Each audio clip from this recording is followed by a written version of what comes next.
नमस्कार दोस्तों, मैं निक्की फिर से हाजिर हूँ आप लोगों के सामने अपनी क्लास रेनबो अपनी क्लास लेकर के। दोस्तों, जैसे कि आप जानते हैं हम एक श्रृंखला चला रहे हैं जिसमें हम जनवरी महीने के इकोनॉमी जो है ख़त्म करने की कोशिश कर रहे हैं। तो उसमें जो है आज पार्ट 3 आ गया है आपके सामने और बहुत इम्पॉर्टेंट क्वेश्चंस लेके आई हूँ मैं। और हम इसको क्वेश्चन पैटर्न में ही डिस्कस करते हैं। आपको पता है हम क्वेश्चन के साथ साथ उससे जुड़े जो भी संदर्भ है उसको पूरी तरह से जानते हैं, फिर हम किसी क्वेश्चंस को जाने देते हैं। यानी मैं आपके कंसेप्ट को क्लियर किए बिना नहीं जाने देती। तो बने रहिए मेरे साथ दोस्तों और देखिए कि आज मैं आपके लिए क्या लेके आई हूँ। तो दोस्तों, ये हमारा पहला प्रश्न है जिसमें मार्जिनल स्टैंडिंग फैसिलिटी के बारे में हमने इसमें जो है पता लगाना है कि क्या सही और क्या गलत है। तो चलिए चालू करते हैं। Consider the following statements. Option first, marginal standing facilities are liquidity management window in which bank can borrow additional overnight liquidity over and above LAF के बारे में कल हमने एक क्वेश्चन डिस्कस किया था और इसके बारे में जाना था। अगर किसी भी श्रोताओं ने, अगर किसी भी स्टूडेंट्स ने ये नहीं देखा है तो प्लीज़ लिक्विडिटी एडजस्टमेंट फैसिलिटी पे जो कल हमने क्वेश्चंस बनाया था उस पर एक जाए उस वीडियो पे और वहाँ के सारे क्वेश्चंस देखें। वो बहुत ही इंपॉर्टेंट है एग्जाम पर्सपेक्टिव के लिए। ठीक है दोस्तों, तो ये क्या कह रहा है, ये मार्जिनल स्टैंडिंग फैसिलिटी जो है वो क्या है, वो एक लिक्विडिटी मैनेजमेंट विंडो है जिसमें बैंक जो है पैसा उठा सकता है ओवरनाइट के लिए, एक रात के लिए। किसके ऊपर? Over and above liquidity adjustment facility के ऊपर। यानी जो आप आरबीआई से रेपो रेट या फिर आरबीआई रिवर्स रेपो रेट के थ्रू ले लेता है, उससे ऊपर जाकर के अगर उनको ओवरनाइट के लिए पैसे चाहिए होते हैं तो वो इस माध्यम का इस्तेमाल करते हैं जिसका नाम है मार्जिनल स्टैंडिंग फैसिलिटी। तो क्या ये सही है या गलत है आपको बताना है। पता चल गया होगा दोस्तों, ये बिल्कुल सही है। अगर ओवरराइट चाहिए होगा तो कोई तो मैकेनिज्म होगा, तो एक मैकेनिज्म है उनका। और under the MSF bank can place securities held for SLR purposes and the rate of interest is equal to repo rate. तो क्या जब MSF का जो उनका मार्जिनल स्टैंडिंग फैसिलिटी के द्वारा जब वो लेते हैं बैंक ऋण, तो क्या वो SLR के को प्लेस करके ले सकते हैं? जो उनके पास SLR पे भी हमने कल क्वेश्चन डिस्कस किया था, जो कि क्या है, ये स्टैट्यूटरी लिक्विडिटी रेशियो है जो कि क्या करता है, बैंक अपने पास रखता है कुछ लिक्विडिटी जो कि कभी कैश, गोल्ड या गवर्नमेंट सिक्योरिटीज हो सकते हैं। तो क्या इसको प्लेस करके, इसको मॉर्टगेज करके जो है क्या बैंक ऋण ले सकता है? तो आपको बताना है ये राइट है या रॉन्ग है। दूसरा, उसका जो रेट ऑफ इंटरेस्ट है वो रेपो रेट के बराबर होती है। तो क्या ये सही है या गलत है? तो दोस्तों, आप को मैं बता दूं कि ये रेपो रेट का इक्वल नहीं होता, रेपो रेट से थोड़ा ज़्यादा होता है, क्योंकि आपको ओवरनाइट फैसिलिटी के लिए चाहिए। अगर रेपो रेट में ही मिलना होता तो लिक्विडिटी एडजस्टमेंट फैसिलिटी से उठाते हैं ना वो। और तीसरा है, बैंक रेट जो है वो रेट होता है जो आरबीआई लॉन्ग टर्म बोरोइंग के लिए इस्तेमाल करता है। ठीक है, किससे, मतलब किसको देता है लोन? बैंक रेट पे बैंक जो है लोन देता है गवर्नमेंट ऑफ इंडिया को, स्टेट गवर्नमेंट को और कुछ इंस्टीट्यूशंस को भी, फाइनेंशियल इंस्टीट्यूशंस को भी ये लोन देता है। ठीक है, बैंक रेट पे। तो ये सही है या गलत? तो ऑब्वियसली ये अगर 2 नंबर गलत है हमारा तो 1 और 3 इसका आंसर होगा और ये आंसर हो गया बी। ठीक है दोस्तों, अब हम चलते हैं सेकेंड नंबर क्वेश्चन में। सेकेंड नंबर क्वेश्चन में है कि the following constitutes the strategic pillar of financial inclusion. हमें बताना है कि फाइनेंशियल इंक्लूजन प्रोग्राम में ये कौन से पिलर्स उनका हिस्सा है या नहीं है। ठीक है दोस्तों, तो पहला है universal access to financial service. आपको देखते ही पता चल जाएगा दोस्तों कि है या नहीं है। वित्तीय सेवा के लिए यूनिवर्सल एक्सेस सबके लिए होना चाहिए या नहीं होना चाहिए, universal access of banking. Obviously होना चाहिए। Providing basic bucket of financial service, basic financial service सबको मिलनी चाहिए, बिल्कुल मिलनी चाहिए, तो ये भी पिलर हो सकता है।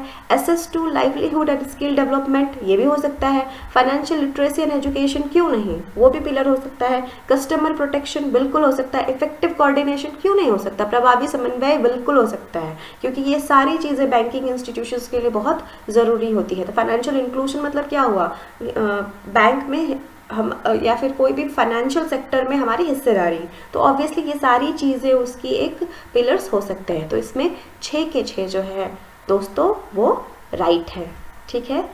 तो इसका आंसर हो जाएगा सी। उसके बाद हम आते हैं क्वेश्चन नंबर 3 में। इसमें क्या कह रहा है, पहला नंबर ऑप्शन कि मॉनेटरी पॉलिसी जो है वो रेफर करता है किसको, instrument under RBI aim to regulate interest rate, money supply and availability of credit in economy. तो क्या ये सही है या गलत है? ये कह रहा है कि मौद्रिक नीति जो है उसका तात्पर्य ये है कि वो RBI के अंतर्गत जो भी साधन है जिसका उद्देश्य जो है अर्थव्यवस्था में ब्याज दरों, धन की आपूर्ति और ऋण की उपलब्धता को विनियमित करना है। तो क्या ये सही है? आपको क्या लगता है, वो रेगुलेट करता है इंटरेस्ट रेट को, वो मनी सप्लाई में हिस्सेदारी देता है या नहीं, या अवेलेबिलिटी ऑफ क्रेडिट करवाता है या नहीं? तो बिल्कुल ये तीनों करवाता है, तो ये बिल्कुल राइट है।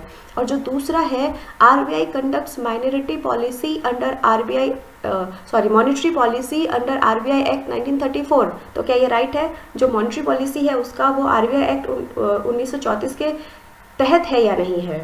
तो ये थोड़ा कंफ्यूजिंग हो सकता है। तब तक हम तीसरा देखते हैं। Monetary policy framework agreement signed between RBI and government of India in 2015 allowed to make monetary policy committee with amendment to RBI act 1934। देखिए, इससे पता चल जाता है कि बिल्कुल RBI जो है उसी के तहत जो है मॉनेटरी पॉलिसी में जो है हिस्सा लेता होगा, क्योंकि इसी में अमेंडमेंट करके जो है गवर्नमेंट और जो RBI है उन लोगों ने एक एग्रीमेंट किया कि अब जो है गवर्नमेंट भी मॉनेटरी पॉलिसी में सहभागी होगा। ठीक है दोस्तों, तो इसमें अगर 3 राइट है, 2 राइट है, 1 राइट है, तो कौन सा हुआ?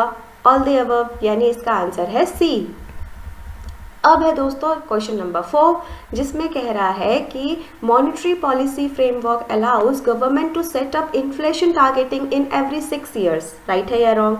मतलब मॉनेटरी पॉलिसी फ्रेमवर्क जो है वो गवर्नमेंट को इन्फ्लेशन टारगेटिंग हर 6 साल में करने के लिए जो है प्रेरित करता है। तो क्या ये गलत है या सही है, आपको बताना है। और GOI मतलब government of India uses consumer price index for inflation targeting. क्या ये कंज्यूमर प्राइस इंडेक्स का इस्तेमाल करता है या होलसेल प्राइस इंडेक्स का इस्तेमाल करता है? किसका इस्तेमाल करता है दोस्तों, ये आपको बताना है। ठीक है। और monetary policy committee is 6 member body including 3 member from RBI and 3 to be appointed by Government of India, in which Finance Minister is ex officio chairman of MPC। तो आपको बताना है कि इनमें से कौन से सही है और कौन से गलत हैं। तो दोस्तों इसका जो आंसर होगा वो क्या होगा? मॉनेटरी पॉलिसी फ्रेमवर्क हाँ अलाउ तो करता है गवर्नमेंट को कि इन्फ्लेशन टारगेटिंग पे वो अपना नियम बना सकते हैं, लेकिन 6 सालों में नहीं, हर 5 सालों में। और जो GOI है, गवर्नमेंट ऑफ इंडिया है, वो कंज्यूमर प्राइस इंडेक्स का ही इस्तेमाल करता है, ये बिल्कुल राइट है। और जो मॉनेटरी पॉलिसी कमेटी है वो 6 member बॉडी ही है, उसमें 3 RBI से होते हैं और 3 जो है गवर्नमेंट ऑफ इंडिया ही क्या करते हैं, अपॉइंट करते हैं। लेकिन जो मिनिस्टर होते हैं, एक्स ऑफिशियो मिनिस्टर होते हैं या चेयरमैन होते हैं, वो फाइनेंस मिनिस्टर नहीं होते हैं। सॉरी, जो एक्स ऑफिशियो चेयरमैन है वो फाइनेंस मिनिस्टर नहीं होते, वो RBI के गवर्नर होते हैं। तो यहाँ पे ये गलत है, तो 1 गलत है, 2 राइट है, 3 रॉन्ग है। तो फिर क्या होगा आंसर दोस्तों? आंसर होगा बी। ठीक है। उसके बाद क्वेश्चन नंबर 5। क्वेश्चन नंबर 5 में कह रहा है कि कमर्शियल पेपर्स आर अनसिक्योर्ड डेप्ट instrument that enables corporate to raise short term, sorry team नहीं है वो टर्म है, मिस्टेकली ऐसा लिखा चला गया, borrowing for a period less than 1 year. तो क्या कमर्शियल पेपर वैसे अनसिक्योर्ड डेप्ट इंस्ट्रूमेंट है जो कॉर्पोरेट को जो लोन उठाने के लिए मदद करता है, लेकिन वो भी 1 साल से कम के लिए? क्या ये सही है? दूसरा है सर्टिफिकेट ऑफ डिपॉजिट जो है उसको इश्यू करता है बैंक्स या financial institutions to raise short term capital, और ये सिमिलर है fixed deposit with shorter maturity period. तो क्या ये फिक्स डिपॉजिट की तरह काम करता है जो सर्टिफिकेट ऑफ डिपॉजिट है, और ये शॉर्ट टर्म कैपिटल के लिए होता है या नहीं आपको बताना है। और जो नोटिस मनी है वो वैसा इंस्ट्रूमेंट है जो इंटर बैंक बोरोइंग और लेंडिंग के लिए काम आता है ओवरनाइट बेसिस पे। तो ये राइट है या रॉन्ग आपको बताना है दोस्तों। तो आप सोच के बताइए, आप सोचिए कि क्या ये सही है, commercial paper less than 1 year है, क्या ये शॉर्ट टर्म होता है या ये लॉन्ग टर्म होता है। तो ऑब्वियसली ये शॉर्ट टर्म इंस्ट्रूमेंट है तो 1 ईयर से नीचे ही होगा, तो ये बिल्कुल राइट है। सर्टिफिकेट ऑफ डिपॉजिट भी शॉर्ट टर्म है तो इसीलिए ये क्या होगा, बिल्कुल राइट होगा, ठीक है।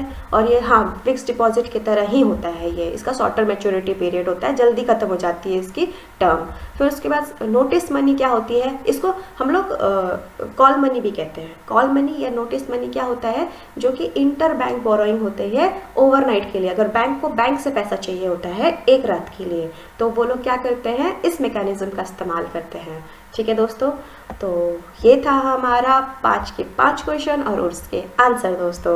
और मुझे आशा है कि ये कॉन्सेप्ट्स आपके पूरे क्लियर हो गए होंगे और दिमाग में बैठ गए होंगे कि मॉनेटरी पॉलिसी क्या है, या फिर मार्जिनल स्टैंडिंग फैसिलिटी क्या है, या फिर जो है कमर्शियल पेपर्स क्या होते हैं, सर्टिफिकेट ऑफ डिपॉजिट क्या होता है, ठीक है दोस्तों। और मैं आशा करती हूँ आपको ये वाला सीरीज़ बहुत पसंद आया होगा। और ये आपको लगता होगा कि ये तो करंट अफेयर नहीं है, ये तो बिल्कुल बेसिक जानकारियाँ हैं। तो नहीं दोस्तों, करंट अफेयर से ही जुड़ा हुआ रहता है। कभी कभी क्या होता है कि करंट अफेयर को समझाने के लिए पहले बैकग्राउंड बनानी पड़ती है। तो अब बस यूँ समझ लीजिए कि आज का जो हमारा पूरा का पूरा सीरीज़ था वो एक बैकग्राउंड फिक्स करने के लिए था, ठीक है दोस्तों। और इसी के साथ मैं अपना ये वीडियो ख़त्म करती हूँ। कल फिर से एक सीरीज़ आएगा जिसमें हम इकोनॉमी के ही क्वेश्चंस डिस्कस करेंगे। हो सकता है कि हम इकोनॉमी के ही क्वेश्चंस डिस्कस करें, क्योंकि अभी तक हमारा जो जनवरी का इकोनॉमी के टॉपिक्स हैं वो अभी तक ख़त्म नहीं हुए हैं, तो हम इकोनॉमी के ही करेंगे। और मुझे आशा है कि आप मेरे साथ बने रहिए दोस्तों। और प्लीज़ वीडियो लाइक कीजिए, सब्सक्राइब कीजिए और शेयर कीजिए। आप कमेंट नहीं करते दोस्तों, मुझे बहुत दुख होता है। कमेंट किया कीजिए, अगर आपको आपके कोई सवाल है, कोई डाउट्स हैं तो आप मुझसे वो भी पूछ सकते हैं। प्लीज़ दोस्तों कमेंट कीजिए, शेयर कीजिए, लाइक कीजिए। Thank you. जय हिंद, जय भारत।